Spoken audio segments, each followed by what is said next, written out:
How can I want to buy like a pack and rip it. Can we do that right now? Topps Chrome, these are jumbo packs. Good chance that there's an auto. Yeah, let's do it. Let's go 2 packs. I'm going to go, got to go 2 and 8. 2 and 8. 15 minutes later. How'd we do? Not great. I don't know. Okay. Definitely could have been worse. Tyler Santiago, man. Appreciate you being here. First, just tell me, I want to plug what you got going on right in the beginning, and then I want to get into what you're doing, how you do it as a guy that I need to learn about the industry, man. And that's why I brought you here today. Let's do it, man. Yeah. Well, so what do you got? Tell me your shop, what you got going on. So I pretty much have a sports cards and collectibles shop. I also do vintage clothing in here. I see you got some swag yourself. Big vintage clothing guy. But yeah, I pretty much buy, sell, trade sports cards. We do live breaks, mostly on our Instagram. And I travel the country as well, going to all these big card shows and conventions and just making content, short form, long form, YouTube, Instagram, TikTok, all that good stuff. And I really do a little bit of everything. I love what I do. I'm 27 and I opened up my shop 5 years ago. We're celebrating 5 years next month. So wow. Pretty cool stuff, man. So you open your shop at 22. Was that fresh out of college? Yeah, I graduated Rutgers in early 2020. I opened up September of 2020. Nice. So this was like right out of college. This was the plan. Nothing. Did something like lead you into it, or was there? This is like I want to do this, and you ended up becoming this guy right away. So, I mean, pretty much, it was always my goal to own a card shop and whatnot. Ideally, I always told myself by 25 or 26 when I was at Rutgers. But I had an opportunity present itself right before COVID, end of 2019 going in. I was going to open up a shop and partner with someone and open it up in Philly. We're literally in the process of doing all of that. And we never officially opened, but we did have like a lead up event in March, right before like COVID and shut everything down. Mm-hmm. So that didn't really work out too great. COVID happened, everything was shut down. We couldn't really do anything. Business partner wasn't really, happy about it. Wasn't expecting, or wasn't getting what he expected apparently, or whatever, even though it was, most of my inventory in the store. But I pulled my stuff out. Long story short, had to get lawyers involved or whatever. And I'm like, you know what? Fuck that. I'm going to do it by myself. I don't need anyone else. Mm-hmm. So that really changed it all for me. And that's how I opened up my store. But I went to school for communications, like this stuff right here, editing, TV, radio, writing for television. And I liked it, but I didn't love it like I loved, sports cards. And that's what I was going to do one day. So you're one of the few that uses the degree applies. I see a lot of people get their degrees for lots of money and start working at Starbucks and shit. It's good to see somebody putting it to use. Would the COVID thing, obviously there's a lot of businesses that blew up with COVID because you moved online, and something like you're doing live breaks, you got all this stuff. It's always hard to say COVID was a good thing, obviously with all these sicknesses and illnesses, never in that situation, but business wise for a lot of people it was it something that was good for you? I mean, COVID took people still look back at COVID and they just call it the COVID times. You had people, well think about it this way. I'll rephrase it. There was no sports to bet on. Nothing was, going on. Nobody could bet. Nobody could watch anything. So what's the next closest thing to sports in some capacity? Sports cards. Mm-hmm. People were online breaking, ripping, opening packs. It was their form of gambling, essentially. And I kind of hate to call it that because it's more of a tangible thing and you're actually getting something out of it, regardless if it's good or not. Yeah. But it really took off from there. So you got all these people who didn't know what to do with themselves, locked in their house with their old collections from when they were a kid, going down to the basement or up into their attic and finding their old Michael Jordan rookies, Kobe rookies. And I mean, Shaq, they all just took off. So people saw that and there was money in it. And a lot of those cards that were going crazy during COVID don't have that same value now at all. but it sparked an interest in a lot of people and started to grow an industry that was already, it was pretty popular, but becoming more mainstream. Like the other day, for example, was that the Mr. whatever guy from Shark Tank bought a $13 million Kobe Bryant and Michael Jordan autograph. Same card. Yeah. So I don't know where the card came from or how long somebody had it, but $13 million he paid for a card, and he didn't believe it. Michael Rubin came on the Shark Tank one day and was like, "Hey man, I really think you should." Again, he owns Fanatics, so he has a foot in the door there, obviously. But he's like, "I really think you should consider investing into sports cards." Took his advice, looked into it like any smart person would, and was like, "Shit, this is a no-brainer. Why am I not getting into this asset class?" So there's so many different ways to look at it, from an entry level, actually being into it, or from just an investor. So many different things to look at. Do you know Michael Rubin personally? I mean, I wouldn't say we're like friends, but yeah, personally, like I DM him. I've been to his office. Like Fanatics treats me pretty well. He's a good dude. Yeah. Okay. That makes sense. I heard they had obviously the big, this is a funny theory I heard. He's obviously, Fanatics owns Tops. Yeah. Yep. Exactly. So you have the uniform debacle last year or whenever that was. Terrible. I heard somebody say, no, and I love these theories. I just love exploring them. And I love having somebody like you that's in the industry that can tell me how stupid or how smart this is. I heard somebody say that the reason that the letters are too small on the jerseys is so they can fit them on a card better, because he owns Tops. And I started laughing. I said, that's a legitimate thought. I mean, they were doing that before they hated the uniforms last year. So I don't really think that was anything crazy. No, we can debunk that. That's not a theory worth exploring. Yeah, they were doing it before, so I don't think there's any truth to that. But interesting. Now let me ask this. I'm gonna see if I can pull up this clip. I want you to watch it with me. You've probably seen it. You know Jared BLEZNIK? Yeah. Have you ever seen him with this? He's poker and he's big in cards. Yep. Mike, if we're in here and you can pull that clip up real quick. Well, Jared, for a guy who doesn't play too much poker nowadays, I imagine you've got to be pleased with a 5th place finish, but sum up your thoughts for us. Nice shades. Well, Jeff, I want to say, I've come on here before and I've told the world that these tournaments mean nothing to me. But here, we're playing, it was a $50,000 buy-in. I was playing for $1.4 million. I was playing for a bracelet. And to be honest with you, Jeff, this still does absolutely nothing for me. And why is that? I'd rather be selling sports cards. Thank you. You're very welcome. Thank you, Jared BLEZNIK, ladies and gentlemen. Sports cards. Jared's he's a special guy. But see, I see that and I'm like, okay, this dude just played for $1.5 million, $300,000. He ended up winning. He'd rather be doing the sports cards. It's that big of an industry. It's that lucrative. How does it work exactly? So you do live breaks. That's what I'm real curious about.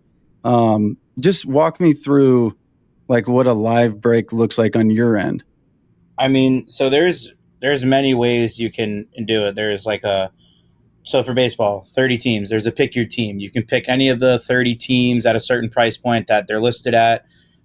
You could just buy a straight up box. You could do a divisional with how many divisions there are in whatever sport. Literally, I mean, there's so many ways to go about it. I think for us and specifically, we probably do it about 4 ways. It's usually what we stick to. We'll divvy it up here and there.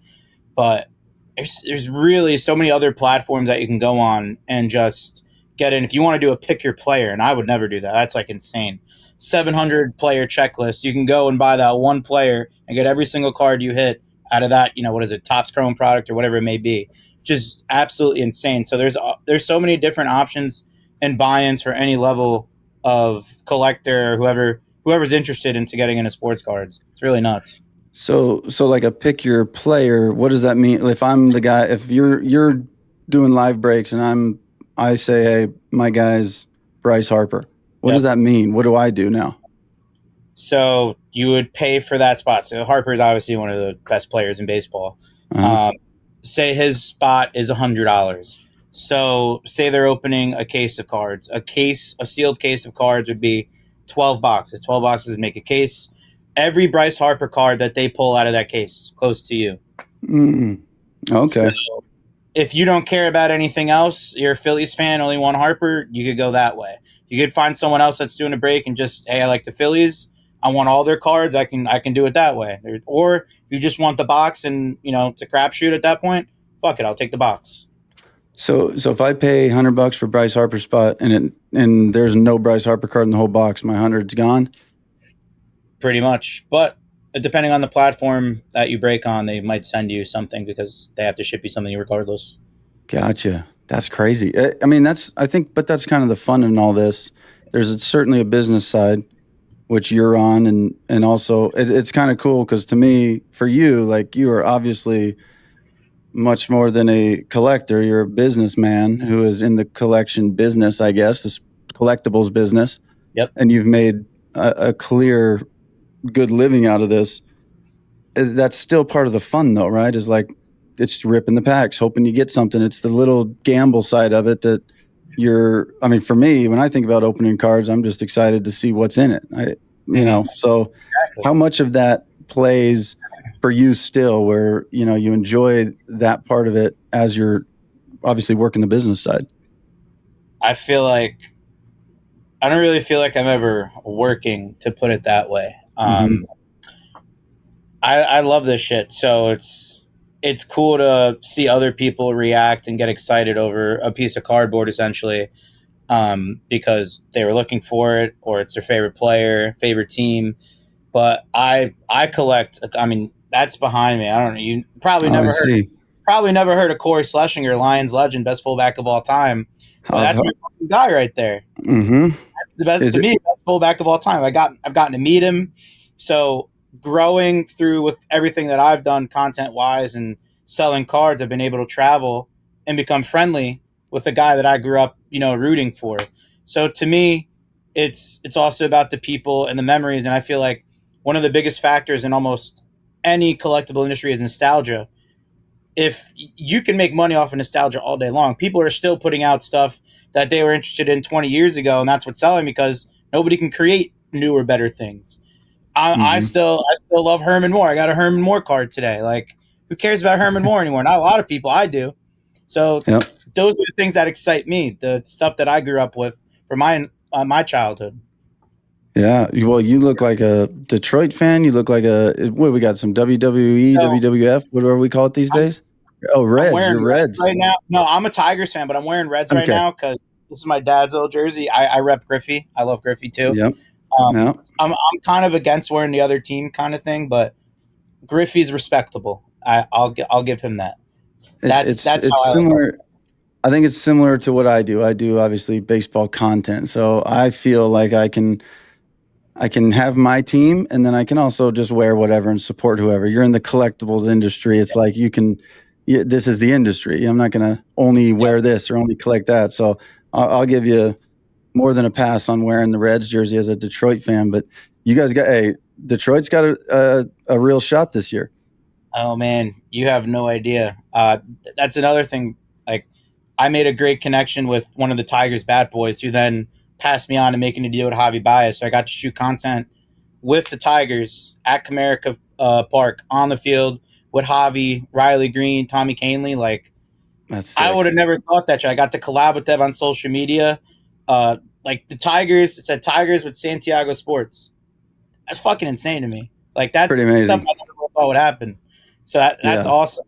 I love that. Is awesome. I can respect that for sure. I interviewed Scooble a couple months ago, and as I was doing it, I was laughing, going, "How did I get here? What is this?" I saw that clip. That's dope. Yeah. So very cool. Now what is it? F now, E now, WWE, wrestling in general. Now it's WWE. I think they changed that with like 2001 or 2002. But wrestling, I mean, I would assume you're not that big of a wrestling guy, but just big enough to be able to talk about it. Okay, so that works. But yeah. I'm sure you've seen all the deals they've made. Like, now they're gonna start producing stuff on, what is it? Obviously, they're already on Netflix. They made a deal with ESPN. I mean, they're on all these different networks and stuff, and it's become so lucrative and worldwide that it's entertainment, yes, and it may be somewhat scripted, but it's entertainment that can keep going and going. And people want to compare it to a movie or whatever, but nostalgia, like Hulk Hogan just died. I have his big 1985 LJN figures up there. Yep. Legends never die. People will Yep. remember Hulk Hogan forever. This stuff, wrestling is so nostalgic that it's going to be around forever no matter what. I agree. Have you watched the Netflix series on it? I think I'm like 3 episodes in. It's really good. Yeah, when I watch and I see the naysayers or the people that say it's this or that, I would encourage go watch that because you'll see exactly what it is. I think they've done an amazing job with the behind the scenes and really walking you through these people's lives. But the biggest thing to me was seeing the full show with Triple H back there running the thing from the booth, and it's really incredible. I think it's awesome. Yeah, no, it's a really, because they were so like, I think the first line in the episode or like in their preview is, we don't want to go against, tradition and tell everyone what's going on, but it's become bigger than that. And that's how they're growing the sport, by letting people into their, hidden world essentially. Mm-hmm. So I love it. I think that's a great reason to get into it. Everything involved, man. It's what it is. Yep. Now, let me ask this, because I've gotten, I'll go, what are my odds? I'm the regular dude that goes to Target and shops around for normal things and then stops by and grabs a pack here and there just for fun. What are the odds I get anything decent out of a Target pack? I mean, there's like levels to this as there is anything else. So yeah. I've seen from your content, you're big into like, betting, right? Mm-hmm. Like that's a lot. So if you're playing a dollar bet, you're probably, looking at win $5-10, like whatever. So if you're going to go to Target, that's like your $5 bet right there, where you're hoping to break even, get your money back, or make, $15-20 on it. At a hobby shop, a store like mine, you're coming in. I have the hobby boxes. I have what you're looking for. I don't have the retail stuff. So you're putting your $100 bet in, hoping to make $1,000 off it, and your best shot is here because those hobby boxes have stated odds and you have better chances to pull those better cards. So it's my best way to describe it to someone like you, essentially. That was perfect. That for me is like, oh, this makes total sense. That's as easy of an explanation as I think you could have given me and anybody else listening. It's interesting. I always do it, and every time I do it, I kind of semi-regret it because I'm like, why did I even get my hopes up for something fun? I did pull an Evan Carter signature one time, and right before I interviewed him, I'm like, check this out, dude. He's like, oh yeah, no, that's cool. I got beef with Evan Carter, man. Uh-oh, what do you got? What do you got on Carter? So, I mean, it's not really a bad thing. It just rubbed me the wrong way. Last year, his rookie card was in 2024 Topps Chrome. I pulled one of his best cards for a customer, and he was getting into cards. Josh Young is also into cards, so he started to get Evan into it. Evan had found out, again, we have a pretty big reach on social media, so he found out, some people sent it to him, whatever, reached out to him. We're looking to make a deal on the card, and we get to like probably like the final stages. Keep in mind, this is the week of the National Card Show, which it was in Cleveland last year, the biggest event in sports cards outside of Fanatics Fest right now, I think. So we're talking, I'm busy. Like it's 12-hour long days there, not looking at my phone. I'm not really doing that. He goes, I finally look at my phone. I think it was like a Wednesday night. He's like, oh, I don't, I think I'm going to pass. I got another one for like a better deal. I'm like, dude, like we were like this close to making a deal, waiting on something. I was like answering your question, and it was $5,000. He's like, yeah, I just bought a house and I found another one, and I'm like, dude, yeah. I'm like, let me do a little Google check real quick on how much $5,000 is going to set you back, buddy. Yeah, I felt bad because I was doing it for one of my good friends and customers who pulled it, but just rubbed me the wrong way a little bit. I did not like that. We pretty much had a deal in place, That's business. I was going to say, does that kind of stuff happen often in this business?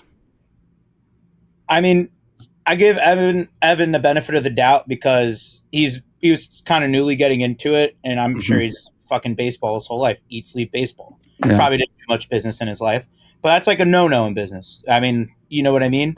Yeah. But I guess it happens here and there, but I try not to do business with people who don't have a good reputation or shit like that, honestly. But Yeah. that's my Evan Carter story. Wish him the best of luck. Just not great. No hard feelings, but a little bit on my end.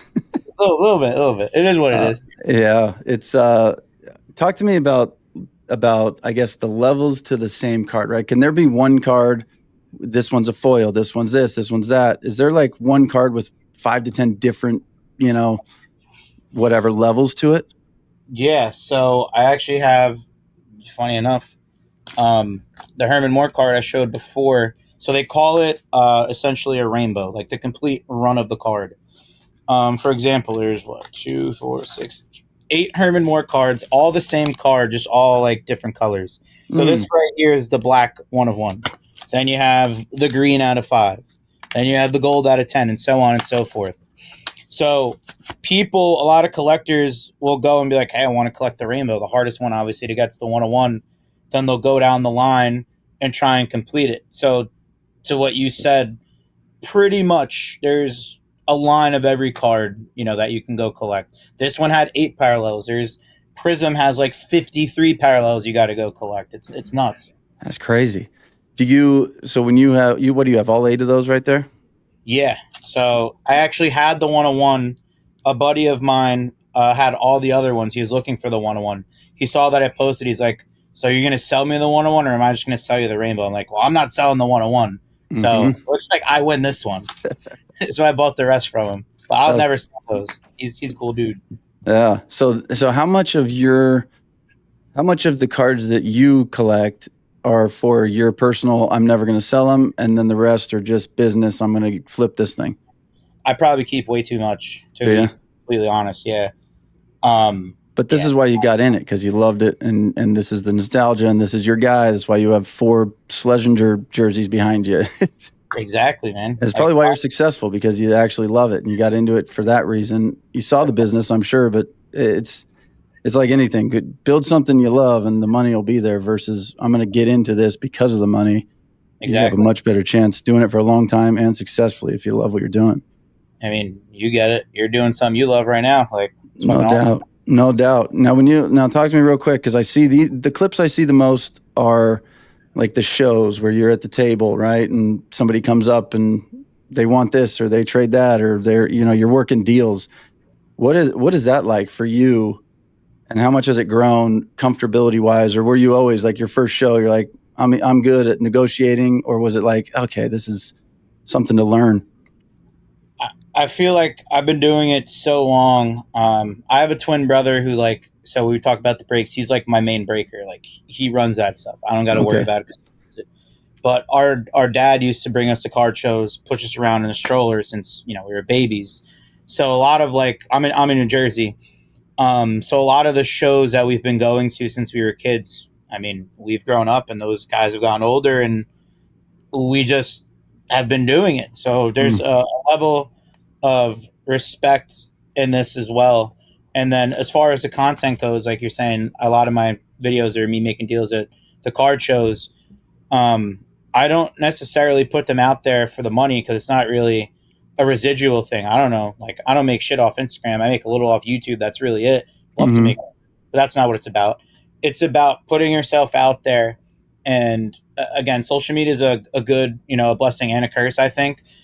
But putting yourself out there, it's free advertising. Like, why would you not be posting, almost as much as you can and putting yourself out there? I posted a video when I moved into my new shop. So this is a 6,000 square foot shop that we're in right now. Moved from a 2,000 square foot location. I posted like a shop opening video, a tour of the shop. My most watched video ever on YouTube, like 40K. A lot of my videos get like 10, 15K, but that one was crazy. And there's people that live around the corner that had no idea we were here.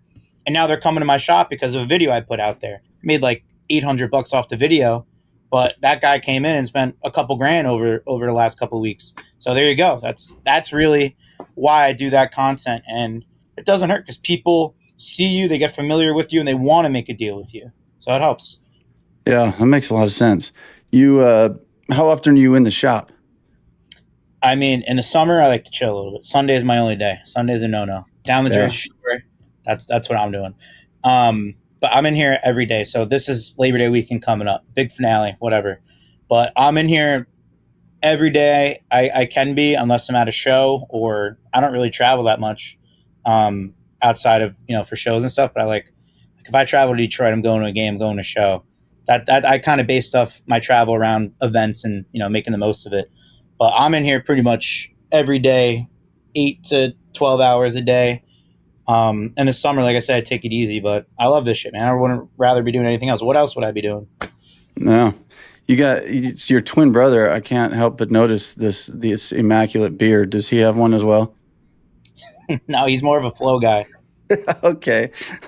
Well, talk to me about the beard care while we're here for a second, because mine, it ain't looking like yours. I'll tell you that. What is it? There's like a nice beard cream I use and straight razor.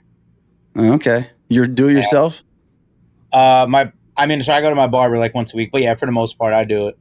All right. It's good to know. I've gone through a lot of different phases of keeping the beard nice, letting it grow, shaving it off. It's nice to have a well-groomed beard. Feels good. Takes a lot of work. It certainly does. So let's do I don't know your situation right now. Is there how can I want to buy like a pack and rip it. Can we do that right now?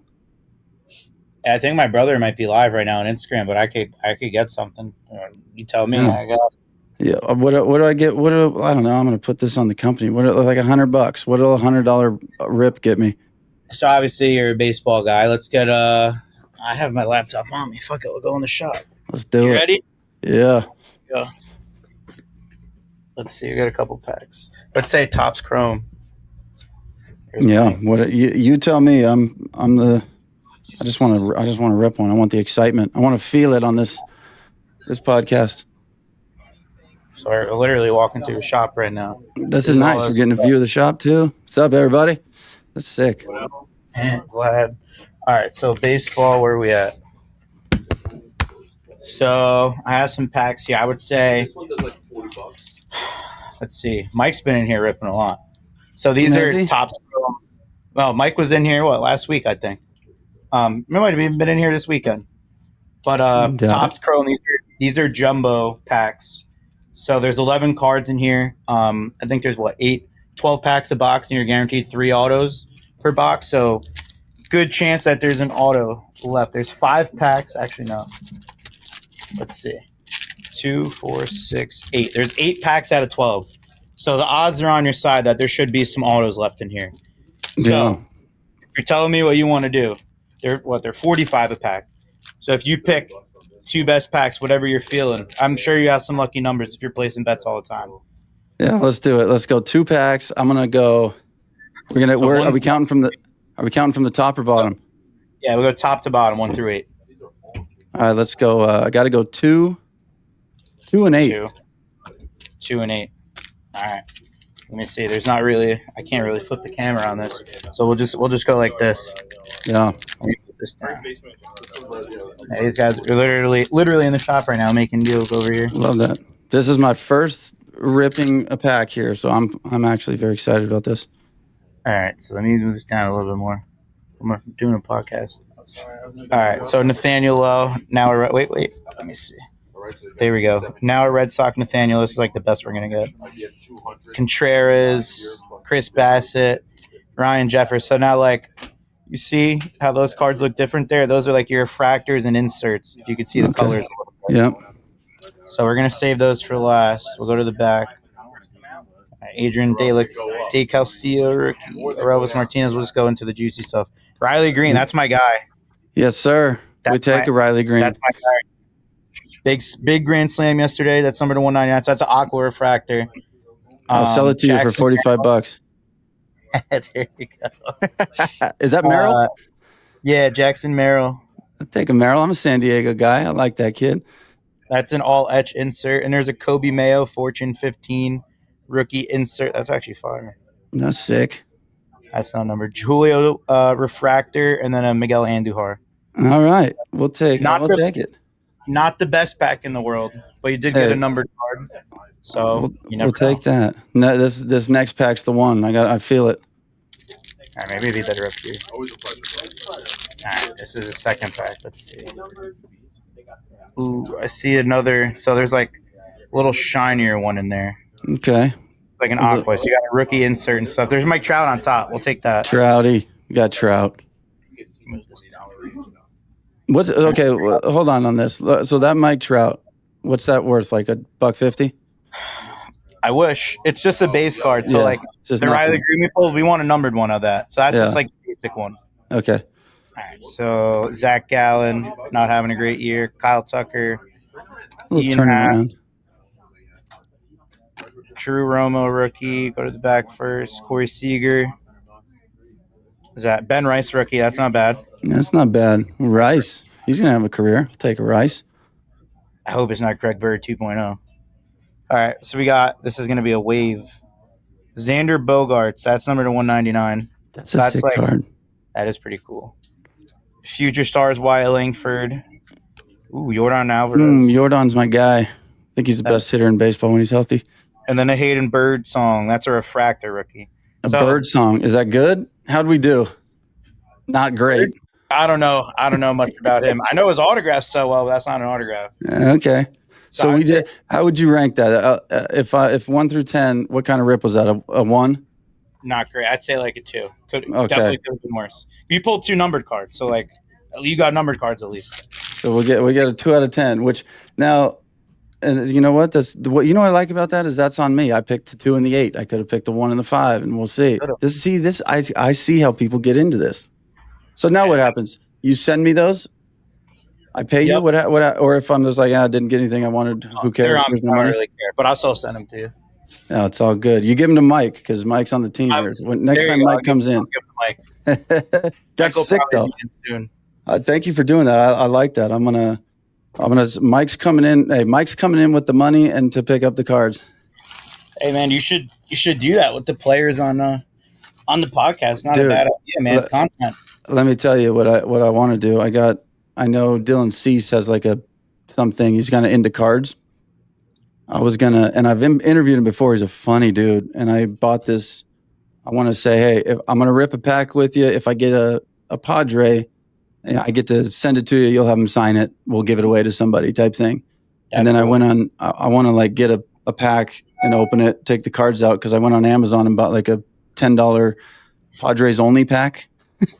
I want to fill it up in there and rip it open. Be like, oh shit, Jackson Merrill. Oh, Machado. Just like see what he does. Pull a whole fucking lineup of Padres. That's great. I would definitely do that. That's a fire idea. I think it'd be funny. So we'll get him on and do that. But that was sick, dude. That's crazy because I got like a nice thrill out of like seeing what's coming. It makes so much sense why people do this. That's fucking awesome. And we got a view of the shop too. I mean, you brought the energy, but like you even lit up after that. Yeah, that's what I'm saying. I want to do it again, but I wasn't using my money there, so I don't want to run the account on the business. But talk to me about where. Give me all the handles, all the lives. If you got schedules or times, I want these people to feel what I just felt for a little bit. That was sick. Yeah, so we're live on Instagram. It's Santiago_sports. We're live every day of the week, usually starting at 12 noon until 1 a.m. at night. So at any point, you could hop in. Definitely recommend turning our notifications on so you don't miss it. Instagram's not the best sometimes for that, but that's our bread and butter, Instagram. That's where we built a community, and we have a lot of great customers and a lot of great employees who can help people pull the best cards. Not only do we do the breaks, but we do a live sale where I'll literally show you cards like this, and you could buy them, claim them. We have a story sale up right now. They can go check out. Like so many different outlets for stuff, but definitely recommend to people out there giving us a follow on Instagram. And if there's a card show near you, go right to Google, look up card shows near me, look up Collector's Digest, select your state. It'll have everything within your state. So if this intrigued you at all, go do it. Go to a card shop. Go do something. It's fun as shit.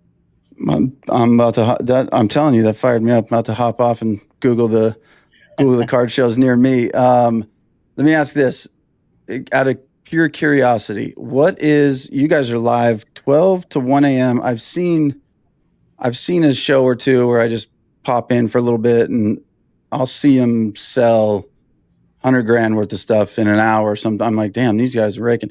What, you don't have to tell me, but what's considered a good day, I guess, profit wise? I'm just curious on these live, like 12 to 1 a.m. You guys walk away with X amount and go, yeah, that was a good day? So we're not. I wouldn't say we're live all day long. That because Instagram has like a 4-hour limit. Mm-hmm. So I would say if we're live, we started 12 and ended 1. Like we got guys hopping off, taking breaks. There would be a slow period.